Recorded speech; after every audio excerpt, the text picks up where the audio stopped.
ظہور اسلام کے وقت خطہ عرب کے قرب و جوار میں دو بڑی غیر مسلم سلطنتیں اپنے عروج پر تھیں، جس میں سے ایک تھی رومی سلطنت یا رومن امپائر اور دوسری تھی سلطنت فارس یا پرشین امپائر۔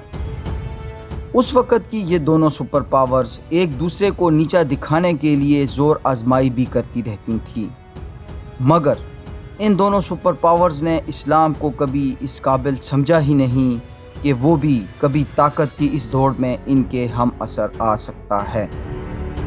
بہرحال پھر چشم فلک نے یہ منظر بھی دیکھا کہ اسلام نے نہ صرف ان دونوں سپر پاورز کے وجود کو ہی ختم کر دیا، بلکہ ان علاقوں کی واحد سپر پاور بن کر ابھری۔ بالکل اسی انداز میں جب ماوراء النہر یا ٹرانسکسیانا کے علاقوں میں موجود غوز ترک قبائل کے ایک کمزور خاندان نے خوراک کی کمی کے ہاتھوں مجبور ہو کر اپنے آبائی وطن کو خیر آباد کہا، تو کوئی نہیں جانتا تھا کہ یہ بے یار و مددگار بھیڑ بکریوں کے ریوڑ ہانکنے والے خانہ بدوش ایک ایسی مضبوط سلطنت کی بنیاد ڈالنے میں کامیاب ہو جائیں گے جو 600 سال تک اپنے وجود کو برقرار رکھتے ہوئے 3 بر اعظموں تک پھیل جائے گی۔ یوں 3 بر اعظموں تک پھیل جانا تو ایک طرف، یہ سلطنت دنیا کی طویل المدتی سلطنت ہونے کے اعزاز کے ساتھ ساتھ مسلمانوں کو ان کے درخشاں ماضی کی یاد بھی دلواتی ہے، جو عرب و عجم کے مسلمانوں کی خلافت اور قیادت کے ساتھ ساتھ اپنے دور کی واحد مسلم سپر پاور بھی مانی جاتی تھی۔ جی ہاں، ہم بات کر رہے ہیں ترک مسلمانوں کی طرف سے کھڑی کی جانے والی سلطنت عثمانیہ یا اوٹومن امپائر کے بارے میں۔ جلا وطنی سے شروع ہونے والا یہ سفر کیسے جلا وطنی پر ہی ختم ہوا، کیسے ایک کے بعد ایک عثمانی فرما روا نے اس سلطنت کو عروج کے زینے پر چڑھایا، اور کیسے بعد میں آنے والے عثمانی فرما رواؤں کی غلطیوں نے اس سلطنت کو اس قدر کمزور کر دیا کہ وہ اپنا وجود ہی برقرار نہ رکھ سکی۔ السلام علیکم دوستو، آپ دیکھ رہے ہیں تاریخی معلوماتی چینل سیکھو جانو، اور آج کی اس ویڈیو میں ہم آپ کو نہ صرف ان سوالوں کے جواب دیں گے، بلکہ آپ کو اوٹومن فیملی ٹری یا شجرہ نسب سے متعلق انتہائی نایاب اور قیمتی معلومات بھی فراہم کریں گے۔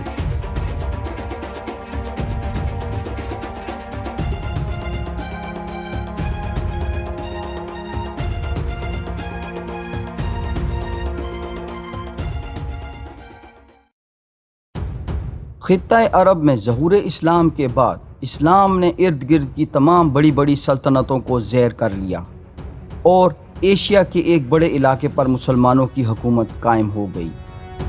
خلافت راشدہ کے 30 سالوں کے بعد ان علاقوں میں ملوکیت کا آغاز ہوا، جس میں سب سے پہلے اموی خاندان اور پھر عباسی خاندان مسلمانوں کی قیادت کے فرائض سر انجام دیتے رہے، لیکن آہستہ آہستہ یہ حکومتیں بھی کمزور پڑنا شروع ہو گئیں۔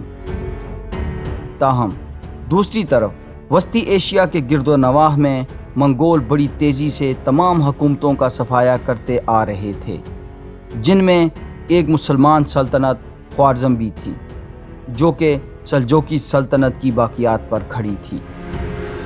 ماضی کی سلجوقی سلطنت کی سرحدوں میں خراسان، ایران، شام، عراق کے علاوہ اناطولیہ کا ایک بہت بڑا حصہ شامل تھا۔ مرکزی سلجوقی سلطنت کے زوال کے باوجود اب بھی بہت سے علاقوں پر سلجوقی شاہی خاندان کے افراد حکومت کر رہے تھے، جن میں سلاجقہ روم سب سے زیادہ مضبوط اور مستحکم حکومت تھی۔ ماوراء النہر اور گرد و نواح کے علاقوں میں جب چنگیز خان کی قتل و غارت گری بڑھنے لگی تو غوز ترک قبائل کے ایک قبیلہ کائی نے اپنے سردار سلیمان شاہ کی قیادت میں اپنے آبائی وطن سے ہجرت کرنے کا فیصلہ کیا، اور ایک روایت کے مطابق یہ کائی قبیلہ سب سے پہلے ایران کے شہر ماہان پہنچا، لیکن کائی سردار سلیمان شاہ اپنے قبیلے کو چنگیزی طوفان سے دور وسیع چراگاہوں کے وطن اناطولیہ میں لے کر جانے کے خواہش مند تھے۔ ماہان سے اس کائی قبیلے نے مشرقی اناطولیہ کے شہر اخلت کی راہ لی، یہاں سلیمان شاہ اور سلجوقی سلطنت کے درمیان بڑے خوشگوار باہمی تعلقات پیدا ہوئے اور کائی قبیلے نے یہاں کافی نام کمایا۔ کائی قبیلے نے اہلت میں رہتے ہوئے کافی دفعہ سلجوقی مخالف صلیبی حملوں کو بھی ناکام بنایا، جن کا مرکز تھا جارجیا اور اناطولیہ کا یہ علاقہ طرابزون۔ دستیاب معلومات کے مطابق سلیمان شاہ کے ہاں 4 بیٹوں نے جنم لیا، لیکن ان چاروں میں سے اپنی قائدانہ صلاحیتوں کی بنا پر ارطغرل اپنے آپ کو اگلا کائی سردار منوانے میں کافی حد تک کامیاب ہو گیا۔ ارطغرل کی شادی ایک سلجوقی شہزادی حلیمہ خاتون سے ہوئی، جس کی وجہ سے یہ خانہ بدوش قبیلہ جلد ہی سلجوقی مقتدر حلقوں میں خاصی اہمیت حاصل کر گیا۔ سلیمان شاہ کی موت کے بعد ارطغرل اپنے قبیلے کے ایک بڑے حصے کے ساتھ مغربی اناطولیہ ہجرت کر گیا۔ کہا جاتا ہے کہ دوران ہجرت ایک مقام پر ارطغرل کے سامنے ایک میدان میں 2 فوجیں لڑ رہی تھیں۔ ارطغرل نے اپنی فہم و فراست سے پسپا ہوتی فوج کا ساتھ دینا شروع کر دیا۔ اس طرح ارطغرل کی یہ پیش قدمی پسپا ہوتی فوج کی جیت کا سبب بن گئی۔ جب مارکہ کارزار ختم ہوا تو پتہ چلا کہ جس دھڑے کا ارطغرل نے ساتھ دیا وہ سلجوقی مسلم افواج تھیں اور ان کے مخالف ہار جانے والی فوج مسیحی صلیبی فوج تھی۔ سلجوقی اسلامی لشکر کے سپہ سالار نے ارطغرل اور اس کے دستے کی بروقت پیش قدمی اور مدد کی کافی تحسین کی۔ اب سلجوقیوں کو ارطغرل اور اس کے قبیلے کی صورت میں ایک طاقتور حلیف دستیاب ہو چکا تھا، جس نے رومیوں کے خلاف جہاد میں ان کا پورا ساتھ دیا۔ ارطغرل اپنی پوری زندگی ان علاقوں میں سلجوقی سلطنت کے وفادار رہے۔ سلجوقی سلطان علاء الدین کیقوباد نے ارطغرل کی ان خدمات کے عوض انہیں سرحدی علاقوں میں سوغوت اور گرد و نواح کے علاقوں کا امیر یا سردار اعلیٰ مقرر کر دیا۔ دوستو، یہاں سے شروع ہوتا ہے سلطنت عثمانیہ کا اصل سفر۔ ارطغرل کے سردار اعلیٰ بن جانے سے آس پاس کے علاقوں میں موجود تمام ترک قبائل ان کے ماتحت آ گئے۔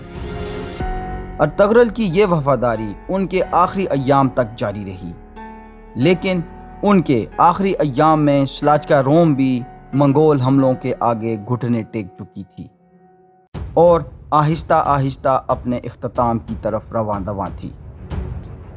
منگول تقریباً تمام مسلم سلطنتوں کو تہس نہس کرتے کرتے مسلمانوں کی امیدوں کی محور آخری مضبوط سلطنت سلاجقہ روم کو بھی تباہ و برباد کر رہے تھے، جو کہ ارطغرل کے لیے کافی تشویش کا باعث تھا۔ ارطغرل اور دوسرے کئی دور اندیش افراد کی خواہش تھی کہ ایک ایسی عظیم مسلم سلطنت کا قیام عمل میں لایا جائے جو اس منگول طوفان کو روک سکے۔ 1280 یا پھر بعض مورخین کے نزدیک 1299 میں ارطغرل کی موت کے بعد ان کے مشن کو ان کے بیٹے عثمان اول نے آگے بڑھایا۔ چونکہ عثمان اول کے دور میں سلاجقہ روم کا وجود ختم یا نہ ہونے کے برابر تھا، اس لیے سوغوت کے علاقے مکمل خود مختاری کے ساتھ عثمان اول کے ہاتھ میں آ گئے۔ عثمان نے نہ صرف ان علاقوں کو منگول حملوں سے بچایا، بلکہ اپنے والد کی طرح رومی علاقوں میں پیش قدمی کی پالیسی کو بھی جاری رکھا۔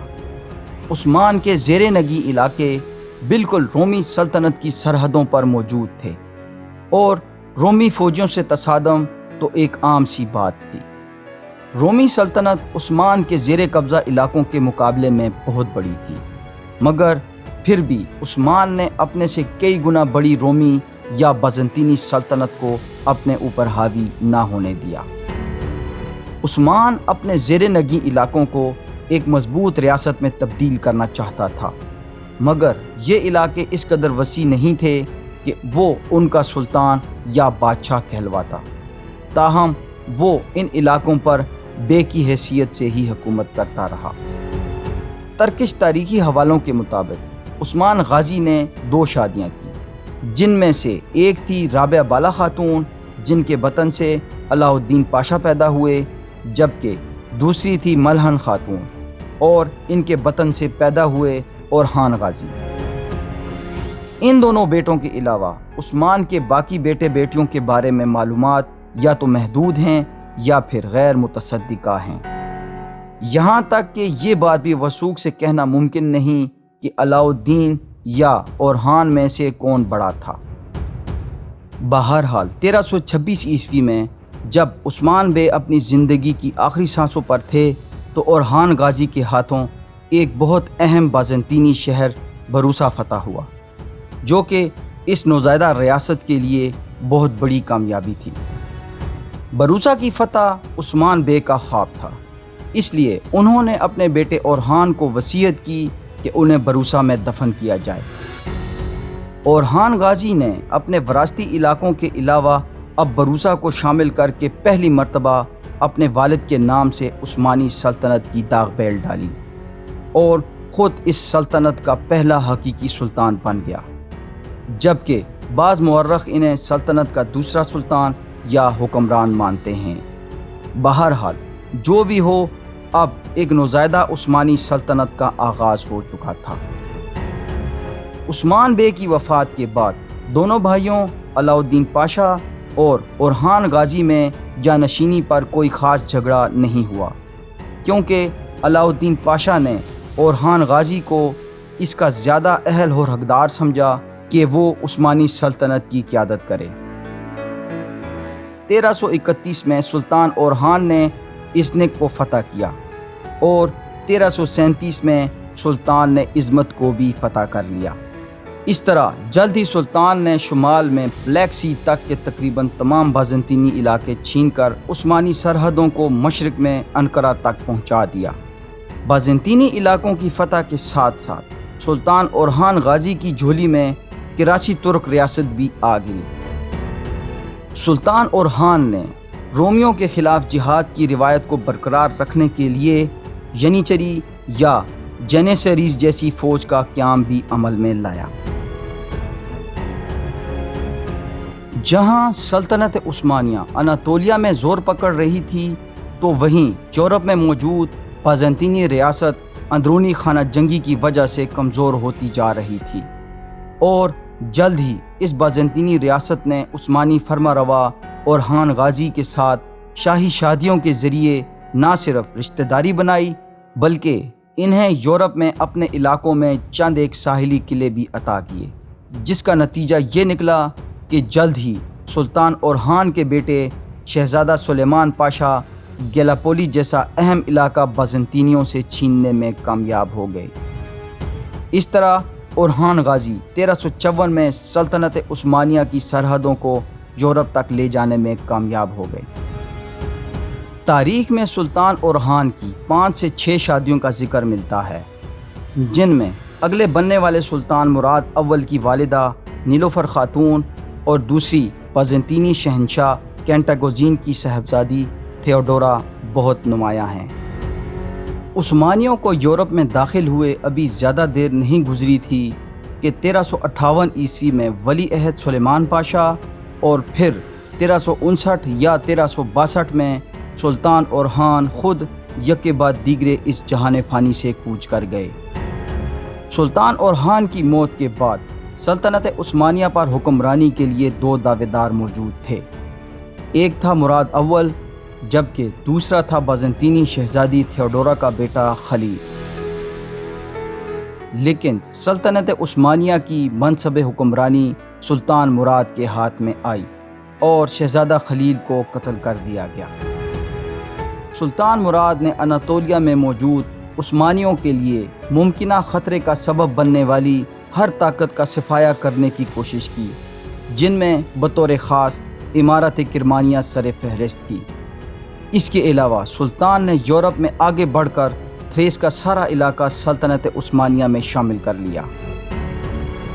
اس کے بعد ادرنا یا اینڈرین اور فیلوپوپولس کے اہم ترین بازنطینی شہر بھی فتح کر لیے گئے۔ 1371 عیسوی میں ایک عثمانی کمانڈر نے اپنے سے کئی گنا بڑی متحدہ صلیبی فوج کو ایک جنگ میں شکست دے دی۔ اس جنگ کے نتیجے میں اوٹومن امپائر کی سرحدیں جنوبی بلغاریہ سے لے کر مشرقی سربیا تک جا پہنچی۔ اس کے علاوہ اس بلکانی ریجن میں موجود کئی چھوٹی ریاستوں نے بھی عثمانیوں کی بالادستی قبول کر لی۔ اس جنگ کو یورپی تاریخ میں جنگ مریٹسا کے نام سے یاد رکھا گیا۔ اس کے ساتھ ساتھ سلطان مراد نے اناطولیہ میں عثمانی سرحدوں کو بھی ٹوکٹ تک پہنچا دیا۔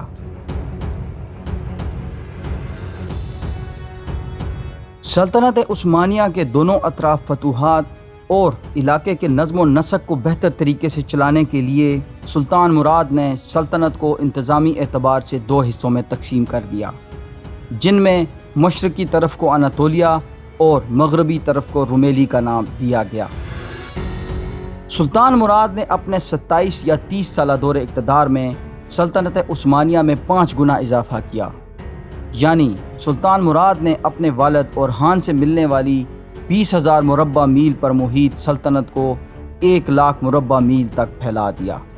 1389 عیسوی میں جنگ کوسوو میں سلطان مراد کو شہید کر دیا گیا، مگر جاتے جاتے سلطان نے قریب موجود کمانڈرز اور حکومتی عہدیداروں کو اپنے بیٹے بایزید کی اطاعت کا حکم دے دیا۔ اس طرح سلطان بایزید 1389 میں سلطنت عثمانیہ کا اگلا چوتھا حکمران بن گیا۔ سلطان بایزید نے سب سے پہلا کام یہ کیا کہ اپنے بھائی یعقوب چلیپی کو موت کے گھاٹ اتار دیا، اور یوں سلطان بایزید سلطنت عثمانیہ کا اگلا اکیلا وارث بن گیا۔ سلطان بایزید کے لیے سب سے بڑا چیلنج اس وسیع و عریض سلطنت کو وسعت دینا نہیں بلکہ اسے سنبھالنا تھا۔ سلطان بایزید نے ریاستی امور کو اپنے ہاتھ میں لینے کے بعد جلد ہی اپنا رخ بلغاریہ کی طرف کر دیا، اور اس طرح 1393 عیسوی میں پورا بلغاریہ عثمانی قلمرو میں شامل ہو گیا۔ اس کے بعد سلطان بایزید نے شہر قسطنطنیہ کو فتح کرنے کی بارہا کوششیں کی، مگر وہ اس شہر کو حاصل کرنے میں ناکام رہے۔ سلطان بایزید آگے بڑھ کر اٹلی کو فتح کرنے کا ارادہ بھی رکھتے تھے، مگر اسی دوران مشرق سے امیر تیمور سلطنت عثمانیہ پر حملہ آور ہو گیا۔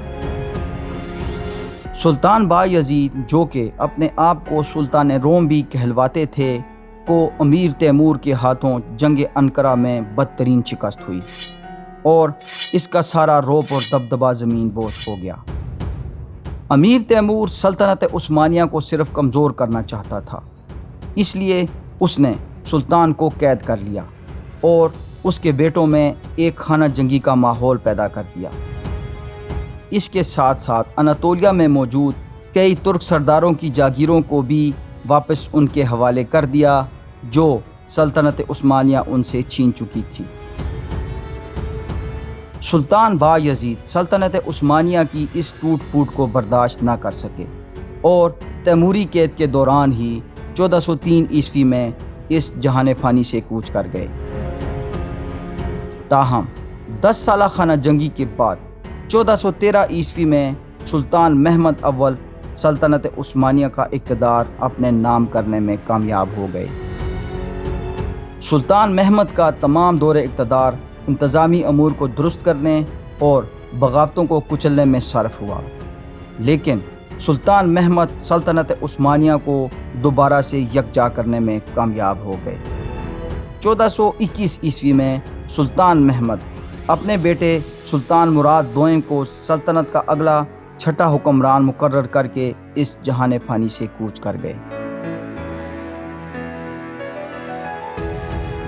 سلطان مراد دوئم نے بھی سلطنت عثمانیہ کو مضبوط اور یکجا رکھنے پر ہی توجہ دی، اس لیے انہوں نے یورپی صلیبی طاقتوں سے ایک امن معاہدہ سجٹ کر لیا، اور سلطنت کے اندرونی معاملات سے اطمینان حاصل کرنے کے بعد 1444 عیسوی میں عثمانی تاج و تخت اپنے چھوٹے بیٹے سلطان محمد فاتح کے حوالے کر کے خود گوشہ نشینی اختیار کر لی، مگر 2 سال بعد ہی انہیں دوبارہ سے عثمانی تاج و تخت کی بھاگ دوڑ اپنے ہاتھ میں لینا پڑی، اور 1448 عیسوی میں یورپی طاقتوں کی بڑھتی قوت کو ایک دفعہ پھر سے کوسوو کے میدانوں میں کاٹنا پڑا۔ 1451 عیسوی میں سلطان مراد دوئم کی موت کے بعد سلطان محمد فاتح پھر سے عثمانی تخت پر براجمان ہوا اور وہ کر دکھایا جس کی کسی کو بھی امید نہ تھی۔ جی ہاں، 1453 عیسوی میں سلطان نے صرف 21 سال کی عمر میں شہر قسطنطینیہ فتح کر لیا اور اس شہر کو اوٹومن امپائر کا نیا دارالحکومت بنا دیا۔ سلطان محمد فاتح کے دور اقتدار میں نہ صرف سلطنت عثمانیہ نے اپنا کھویا ہوا وقار دوبارہ حاصل کر لیا بلکہ وہ پہلے سے بھی کئی گنا مضبوط اور مستحکم ہو گئی۔ اگر آپ سلطان محمد فاتح کے تفصیلی حالات زندگی جاننے کے خواہش مند ہیں تو اوپر دیے گئے لنک پر ملاحظہ کر سکتے ہیں۔ 1481 عیسوی میں سلطان محمد فاتح کے انتقال کے بعد اگلا حکمران سلطان بایزید دوئم بنا، جس کی ساری توجہ اپنے بھائی سے اپنا تخت بچانے پر ہی مرکوز رہی اور وہ سلطنت عثمانیہ کی سرحدوں میں کوئی خاص اضافہ کرنے میں ناکام رہا، لیکن وہ اپنے ایک کارنامے کی وجہ سے بہت مشہور ہوئے، جس میں انہوں نے اسپین میں مسلم سلطنت غرناطہ کے زوال پر نہ صرف مسلمانوں کو اپنی سلطنت میں خوش آمدید کہا بلکہ یہودیوں کو بھی اپنی سلطنت میں پناہ دی۔ گو کہ یہودیوں کو پناہ دینا ایک احسن اقدام تھا، مگر آگے چل کر سلطنت عثمانیہ کو اس کی بہت بڑی قیمت ادا کرنی پڑی۔ 1512 عیسوی میں ان کے بیٹے سلیم اول نے ان سے اقتدار چھین لیا۔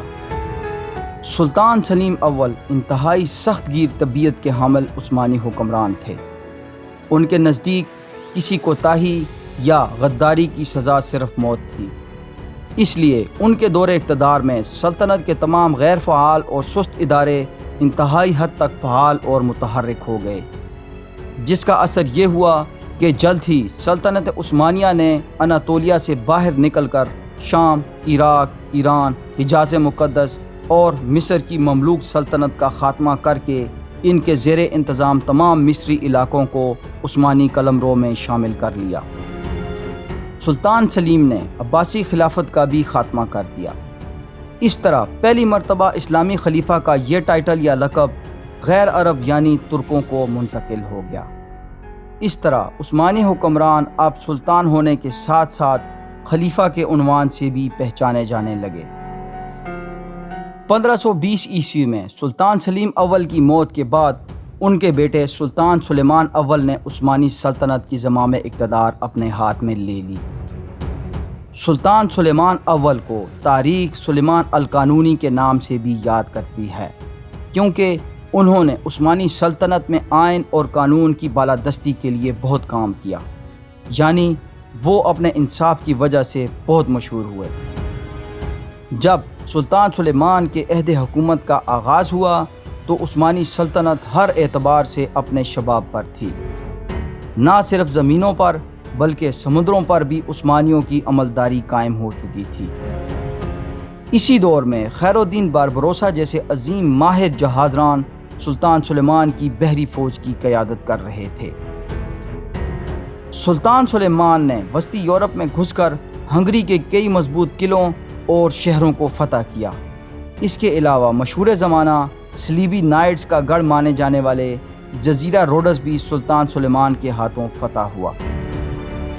عثمانی تاریخ میں پہلی مرتبہ اس سلطان نے تمام عثمانی روایات کو پس پشت ڈالتے ہوئے اپنی ایک لونڈی حریم جو کہ آرتھوڈوکس کرسچن تھی کو مسلمان کر کے اس سے شادی کر لی۔ تاہم بعد میں یہی حریم سلطان عثمانی مقتدر حلقوں میں ایک مضبوط ملکہ بن کر ابھری۔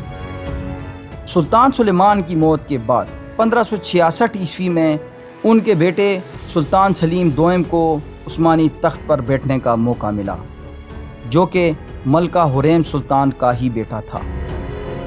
1574 عیسوی میں سلطان سلیم دوئم کے انتقال کے بعد اس کی جگہ اس کے بیٹے سلطان مراد ثالث نے لی، جس نے اپنے 5 چھوٹے بھائیوں کا گلا گھونٹ کر اپنی حکومت کا آغاز کیا۔ 1595 عیسوی میں جب سلطان مراد ثالث کا انتقال ہوا تو ان کے لگ بھگ 19 کے قریب بیٹوں کو اگلے بننے والے سلطان محمد ثالث کے حکم سے قتل کر دیا گیا۔ ایک ہی وقت میں یوں ایک محل میں 19 جنازوں نے ہر آنکھ کو اشک بار کر دیا، جس پر اس رسم کو ختم کر دیا گیا۔ اب قتل کی جگہ قید کو اس کے متبادل کے طور پر دیکھا جانے لگا۔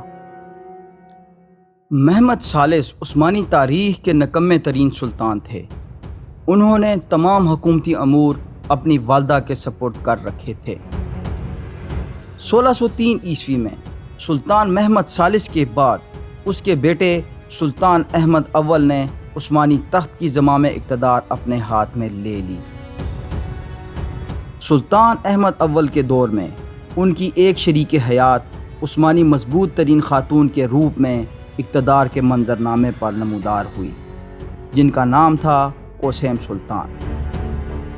چونکہ ہر نئے سلطان کے بننے پر عثمانی تخت کے تمام دوسرے دعوے داروں کو قتل کرنے والی رسم کا خاتمہ ہو چکا تھا، اس لیے سلطان احمد اول کی موت کے بعد عثمانی تخت کی بھاگ دوڑ 1617 عیسوی میں ان کے بھائی سلطان مصطفیٰ اول کے ہاتھ میں آ گئی۔ مگر جلد ہی سلطان احمد اول کے بیٹے عثمان دوئم نے سلطان مصطفیٰ اول کے خلاف بغاوت کر کے انہیں تخت عثمانی سے بے دخل کر دیا اور خود نئے سلطان بن گئے۔ 1618 عیسوی میں اوٹومن امپائر، جو اپنے ابتدائی ادوار میں اقوام عالم کے سیاسی منظرنامے پر ایک اہم کردار تھی، اب محلاتی سازشوں کی نظر ہو چکی تھی۔ سلطان احمد اول کی وفات کے بعد کافی بڑی تعداد میں شہزادے سلطنت عثمانیہ پر حکمرانی کے دعوے دار تھے، جس نے اقتدار کے ایوانوں میں ایک نئی اور انوکھی صورتحال کو جنم دیا۔